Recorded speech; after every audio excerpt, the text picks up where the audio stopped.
Coucou tout le monde, j'espère que vous allez bien. On se retrouve sur une nouvelle vidéo. Du coup, là, c'est pour... en fait, je vais reprendre un peu l'organisation qu'il faut avoir pour établir son budget et je vais le faire point par point.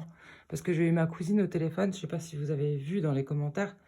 Et j'avais fait le système des enveloppes là, en cadeau pour ma mère, ma petite sœur et ma cousine. Parce que ma cousine et moi, on est exactement pareil sur les dépenses. Enfin, voilà quoi. Donc du coup, elle m'a appelé parce que je lui ai dit pour la chaîne, elle était contente et elle m'a dit: «Est-ce que tu peux détailler certaines choses?» parce que, par exemple, la semaine blanche, moi, je sais pas ce que c'est. L'enveloppe noire, j'ai pas compris. Les provisions, bah, pareil, quoi.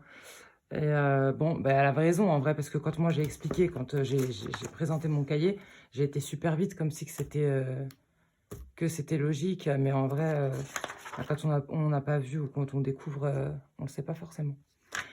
Donc, je vais juste vous réexpliquer ça rapidement. Donc, les petits tableaux, comment vous faites vos charges fixes, calculer son reste à vivre et ainsi de suite. Et après, je vais aussi vous expliquer rapidement comment on fait les petites enveloppes. Ça, c'est rapide. Et j'ai préparé aussi une enveloppe juste à découper. Je vais vous montrer comment on fait les enveloppes. Parce qu'il n'y a pas beaucoup de vidéos là-dessus. Je me dis, bon, si ça peut vous servir. Moi, j'étais contente quand je l'ai trouvé, la vidéo. Je sais plus. Je sais plus qui c'était, sinon je vous l'aurais dit. Je regardais avec mon compte privé. Voilà, donc on va essayer de bien détailler. Donc dans un premier temps, ce que vous faites, c'est que vous rentrez vos revenus, d'accord?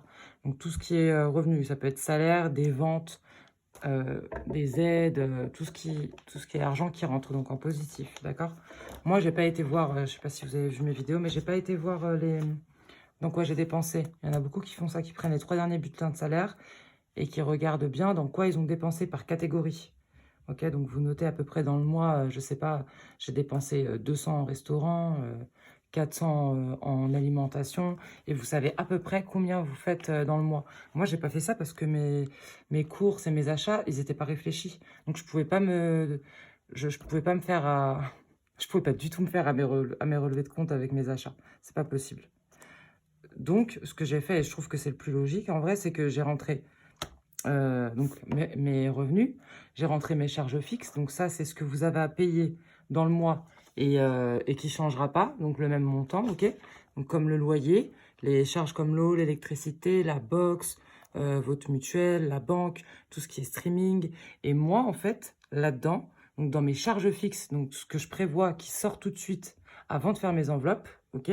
Je prévois mon enveloppe noire, je vais vous expliquer juste après ce que c'est, et mes épargnes. Et en fait, mes épargnes, en fait, ce que j'ai écrit épargne là, c'est mes provisions. Oui, parce que j'ai pas noté comme ça. C'est mes provisions à l'année que j'ai mis ici. Parce qu'en fait, il y a des épargnes et il y a aussi mes provisions à l'année. Donc, c'est ça que je voulais vous expliquer, les provisions, hop là, à l'année. Parce qu'en fait, on a beaucoup de dépenses dans l'année qui sont ponctuelles. Comme par exemple le sport, quand vous inscrivez votre enfant à l'école, bah, vous payez en une fois ou alors c'est sur 2-3 mois à la rentrée, quoi. Mais c'est pas quelque chose que vous allez payer tous les mois. Donc, si vous vous fiez par exemple à votre relevé de compte de ce mois-ci, vous n'allez pas le trouver. Donc, vous risquez de ne pas y penser et de ne pas le budgétiser. Donc, par exemple, moi, je m'étais dit, là, je fais pas de sport, mais j'aimerais bien l'année prochaine faire du sport, mettre mon fils et tout ça. Donc, je me suis dit, c'est 300 € à peu près par personne. Ça ferait 600 €, donc pour un an. Donc là, il faudrait que je mette 50 € par mois sur un an pour avoir les 600 €, ok, pour le sport. J'ai fait aussi, par exemple, pour les anniversaires. J'ai fait un petit calcul rapidos qu'il me faudrait 700 €. Pour Noël, pour acheter une voiture, les vacances, rentrée scolaire. Après, c'est à vous de voir. Et le fonds de secours. Ça, c'est quelque chose auquel on ne touche pas. C'est un fonds de secours. Voilà, comme son nom le porte, c'est si vraiment il y a une grosse galère qu'on y touche. Voilà. Donc, une fois que vous avez bien catégorisé vos provisions à l'année, donc ce que vous allez dépenser, que vous n'allez pas dépenser forcément tous les mois, vous les additionnez,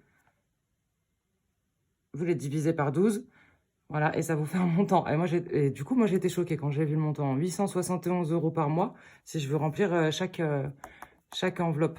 Donc après, je les ai toutes divisées par 12 pour avoir le montant au mois de chaque enveloppe. Donc, il faudrait que je mette 59 € pour anniversaire par mois sur un an pour avoir les 700 €. Pour Noël, il faudrait que je mette 84 € par mois sur un an pour avoir les 1000 euros, et ainsi de suite. Et ce total, en fait, ça me fait 10 450 à l'année. Donc là, je vois que pour tout ça, là, je dépenserai 10 450 euros. Donc c'est pareil, on voit aussi. Donc c'est ça les provisions pour charge. Donc, et j'ai pas mis le même nom en même temps ici, donc voilà, c'est pas très logique. Que j'ai mis ici en épargne. Voilà. D'accord, mais ça, c'était mes provisions pour charge. Donc ça, bah, j'ai rempli un petit peu, puisque c'était mon premier mois. Et en tout, j'ai mis 600 euros. Voilà. Donc ça, donc mes charges fixes. Ok, donc j'avais par exemple là 3355 de rentrée. Donc j'ai additionné toutes mes charges fixes, le loyer et tout ça. Mes épargnes, donc les provisions pour charges et les épargnes. Et l'enveloppe noire. Donc l'enveloppe noire, en fait, si vous voulez, c'est un truc que j'ai vu aussi, c'est pareil, c'est dans une vidéo. Hop, c'est une enveloppe que vous faites noire, je sais pas, comme vous voulez. Et en fait, tous les mois, soit vous prenez des petits papiers, vous faites un tirage, vous mettez des montants dessus, 0, 10, 50, 20, des montants que vous pourrez mettre en début de mois de côté, hein, d'accord? Vous en tirez un au sort, au tout début de mois quand vous faites votre première semaine, là. Vous en tirez un au sort et par exemple, vous tirez 20. Donc, vous prenez 20 euros. Vous prenez 20 euros et vous les rajoutez dans vos charges fixes que vous mettrez dans votre enveloppe noire. Moi, je suis tombée sur 40. Donc, j'ai mis 40 euros et c'est sur 12 mois. Donc, chaque début de mois, on le fait.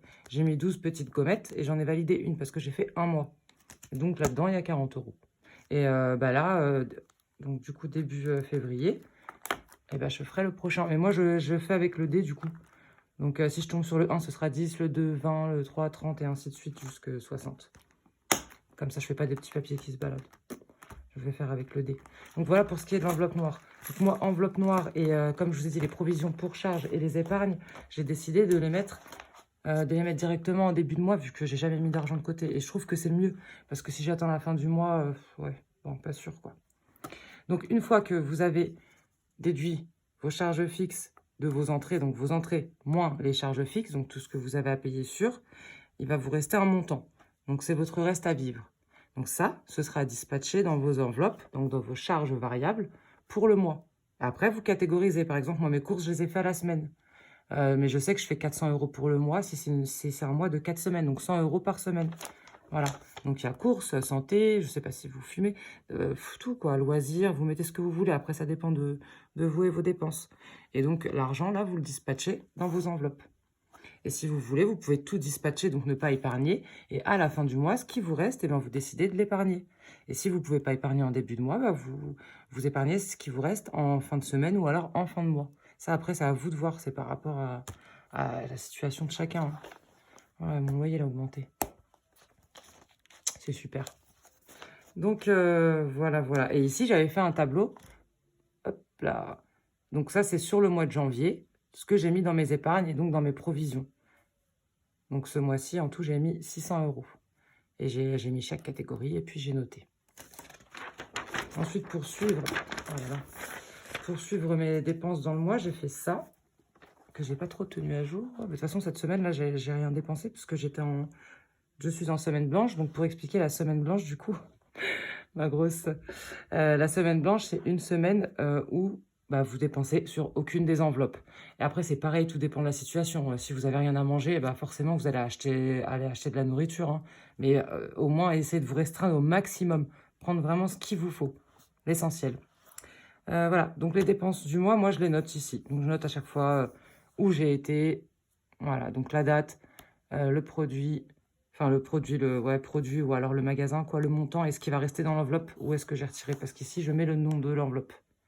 Et la dernière fois, j'ai fait sur 3 enveloppes. C'est pour ça que je vous ai dit c'est compliqué. Donc ça, c'est l'enveloppe SAB, ce qui reste sur l'enveloppe SAB. Ça, c'est ce qui reste sur l'enveloppe santé. Je l'ai écrit en deuxième, vous voyez, et urgence aussi. C'est pour ça que je vous ai dit, je me comprends. Voilà. Et ici, j'ai écrit donc les semaines. Semaine 1, les dépenses. J'étais pareil en semaine blanche, donc une semaine où on dépense sur aucune de nos enveloppes. Moi, j'ai mis hors cigarette. Voilà. Ça, c'est ma semaine 2. Hop. Et donc, ici, bah, c'est pareil, j'ai refait un récapitulatif avec mes défis et mes épargnes. Donc là, j'ai mis les défis et ce que je mets dans le mois.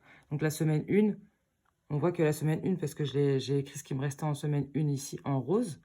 En semaine 1, j'ai pu rajouter plus 100 dans le fonds de secours, plus 93 euros en tout dans le défi des 100 enveloppes.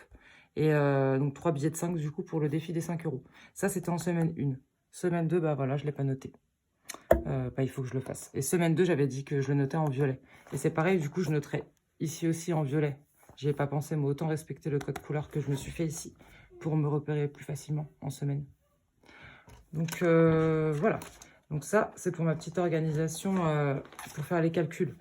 Et après, c'est à vous de faire de choisir vos catégories hein, et de faire vos classeurs. Ok, vous faites vos classeurs. Vous n'êtes pas obligé de faire des classeurs. Vous pouvez prendre un cahier et avoir des enveloppes. C'est comme vous voulez après. Ça, c'est vous qui voyez. Donc, la dernière fois, je n'avais pas montré juste ma perforeuse comme ça. Je vous la montre parce que j'avais mis le lien.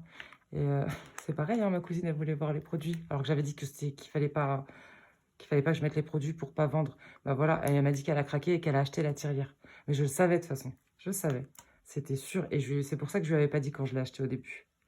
Parce qu'en plus, je me suis dit que c'était une bêtise. Mais bon, on se ressemble, hein, écoutez, c'est comme ça. Mais je te fais des bisous. Voilà, donc la perforeuse citron, après, vous pouvez régler. Putain, voilà, je fais de la pub pour le truc, du coup. Franchement, mais elle est bien. Hein. Elle a 14 €, quoi. 14-15 € sur Amazon. Là, vous pouvez régler les trous. Et ben, ça m'a bien saoulé. Je sais pas si vous avez vu sur mes enveloppes. Du coup, ça avait bougé. J'ai pas fait attention quand j'avais vidé le truc, le petit réservoir. J'ai bougé les vis là derrière. Et bah, j'ai perforé, je crois, 10 enveloppes. Et les 10 enveloppes, elles étaient tordues. J'ai dû repercer. Et après, c'était pas bon. J'ai dû... Oh, voilà, quoi. J'ai recommencé à recommencer. Et c'est pour ça qu'elles ont plein de trous. Elles sont percées de partout. Oui, bah voilà, je pense que c'est tout. Du coup, au niveau d'organisation, j'espère que c'est un peu plus clair. Après, si vous avez des questions, bah, n'hésitez pas. Vraiment, ouais, n'hésitez pas. Et je vais vous mettre là, juste là, parce que j'ai vu, parce que je vous montrais la perforeuse là à 14 €, mais j'en ai vu une à Leclerc et je l'ai prise en photo justement pour vous la mettre. Elle était à, je sais plus si c'était 1,50 €, 2 €, mais je vous la mets là et c'est une perforeuse 1 trou. Mais elle a l'air bien. Donc du coup, maintenant on passe aux enveloppes. Comme ça, je vous montre rapidement. Donc ça, c'est un massicot, je connaissais pas. Je savais même pas que j'en avais un. C'était quand j'avais acheté une plastifieuse, il y avait ça avec, et je croyais que c'était cassé, que c'était censé être collé. Oh bref, quand j'ai regardé une vidéo, du coup, de je ne sais plus qui, je suis désolée, qui faisait un tuto sur les enveloppes, et elle nous a présenté ça, et elle a dit que c'était un massicot, et je me suis dit, oh mais c'est ça que j'ai, trop bien. Et du coup, je l'avais déjà. Alors que j'étais déjà sur Amazon. Hein. J'étais déjà sur Amazon pour commander ce truc. Et oui, donc voilà, je vais vous montrer. Parce que, bon, franchement, 1,50 €. Il est mini, je l'ai trouvé à Action. Ah là là, zut, désolé. Donc, alors, ça, c'en est une qui est déjà prête, ok? Et je vais vous montrer comment on l'a fait. J'ai déjà prédécoupé. Pour ce qui est des dimensions, franchement, je suis pas la plus... Je fais ça pas au pif, mais franchement, ça me saoule, donc je suis pas au millimètre près. Hein. Je sais pas si vous avez remarqué d'ailleurs sur notre truc. Je suis pas au millimètre près parce que sinon, c'est bon, ça, genre, je vais en avoir marre. Donc, vous commencez par... donc, pour votre enveloppe, moi, j'ai mis ça parce que je savais pas quoi mettre.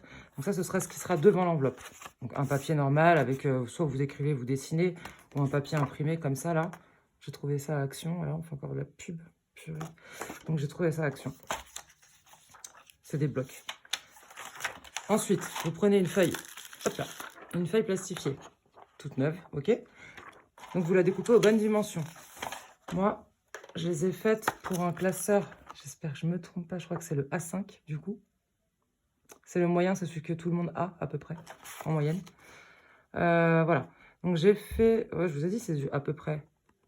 Donc j'ai fait 9,6 cm de largeur sur 17 cm de longueur, ok? Donc ce que je vais faire, c'est que je vais découper la même taille en papier plastifié. Je découpe la même taille. Voilà. Donc, on va dire que j'ai découpé la même taille. Il est là. Je l'avais déjà préparé. Ensuite, une fois que vous avez découpé la même taille que votre papier, il vous faut votre tracker ou ce que vous voulez mettre au dos. Vous n'êtes pas forcé, mais après, si vous voulez mettre quelque chose au dos, quoi. Donc, on le met dans l'autre sens. OK? Hop. La feuille que vous avez découpée en plastique, elle se sépare. Là, on est du côté brillant. À l'intérieur, c'est mat. Donc, ce qu'on va faire, c'est qu'on va les séparer. Hop là. Et on va les coller du côté brillant, l'une sur l'autre. Et après, c'est ça qui est le plus embêtant, en fait, c'est de les garder bien, bien comme ça, parce que ça glisse, et de mettre ça... Ensuite, vous mettez la feuille par-dessus, donc ce que vous voulez mettre par-dessus, qui sera au-dessus, quoi. On va essayer de les... Voilà, vous essayez. Bon, moi je l'ai déjà fait, donc je vais pas me prendre la tête à tout bien. Mais voilà, il faut que ce soit bien posé comme ça, bien disposé. Donc après, vous mettez votre tracker derrière au dos, donc ça donne un truc comme ça. Hop, ici vous avez vos deux feuilles. Donc on a inversé, hein, d'accord? Donc il y a les deux côtés brillants qui sont l'un sur l'autre. Et de l'autre côté, le tracker. Voilà. Donc ça, vous prenez une autre feuille plastifiée. Ok, on l'ouvre. Comme vous faites pour faire ce que vous faites avec les feuilles plastifiées, quoi. Vous l'ouvrez. Oh, j'ai encore bougé, je suis désolée. Vous l'ouvrez. Vous positionnez, vous essayez de le positionner le plus droit possible. Comme ça, vous êtes tranquille après pour la découpe. Voilà, vous le positionnez, hop, et vous le rentrez dans la machine du côté où c'est pincé, où c'est fermé là. D'accord, on rentre dans la machine, tac. Il est sorti, il est là, hop, il est là. Donc moi, ce que je fais, c'est que je garde 1 cm ici pour pouvoir faire les trous avec la perforeuse. Donc ça, comme ça, j'ai attendu pour le faire avec vous. Je me suis fait un petit... En fait, je l'ai rayé ici à 1 cm. Je me suis fait un... Bon, je sais pas comment on dit. Une petite trace, quoi. Pour pouvoir avoir bien 1 cm. Voilà. On laisse bien la place pour pouvoir faire les trous avec la perforeuse. Donc ici, donc ce sera le côté où on va faire les trous pour pouvoir le mettre dans le classeur. Vous voyez ici, là, on voit qu'il y a la petite enveloppe à l'intérieur. Donc il ne faut surtout pas couper à ras-bord. Vous laissez un peu de plastique. Laissez, je sais pas, 2-3 mm au moins. Donc là, on va découper au-dessus. Moi, c'est parce que je veux qu'elle s'ouvre ici. Hein. Ok, moi, je veux qu'elle s'ouvre ici. Après, si vous voulez qu'elle s'ouvre ici, justement, vous coupez à ras. Donc, je fais attention à bien laisser quelques millimètres. Et ça, c'est un super outil. Hein. Voilà, on fait pareil donc de l'autre côté, hein, ici. J'ai adoré quand j'ai fait mes premières enveloppes, quand j'ai vu que ça s'ouvrait et tout. J'étais trop pressée de mettre des billets dedans. Voilà, ici, donc on va perforer, ok. Donc, et ici, on va couper à ras afin de pouvoir l'ouvrir. Voilà, on le positionne bien.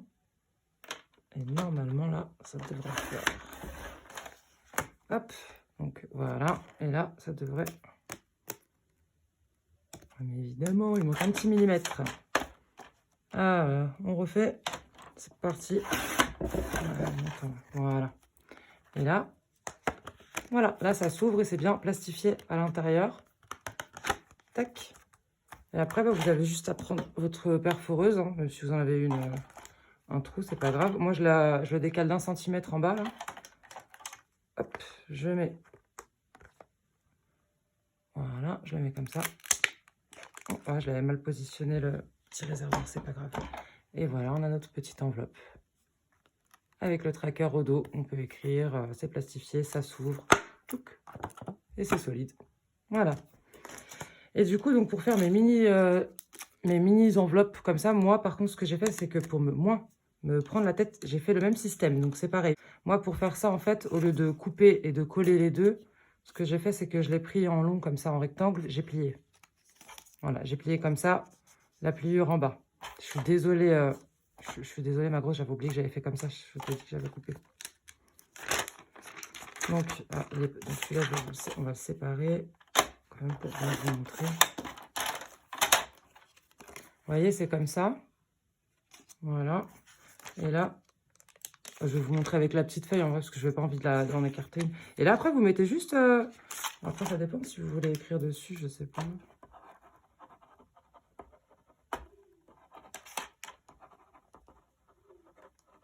Hop. Et après, vous avez juste à le mettre... Là, par contre, vous voyez, vous pouvez en mettre plusieurs dans une feuille. Tac, vous mettez dans votre... On imagine que c'est la grande feuille. Hein. Vous plastifiez. Donc, une fois que c'est plastifié, bah, c'est pareil, on fait les contours. On fait les contours et on coupe à ras à l'endroit où on veut que ça s'ouvre. Et là, c'est beaucoup plus simple. Et là, par contre, voilà le petit bémol. Attendez, je suis en train d'une pièce à fermer du coup. Du coup, à l'intérieur, par contre, c'est pas plastifié. Voilà.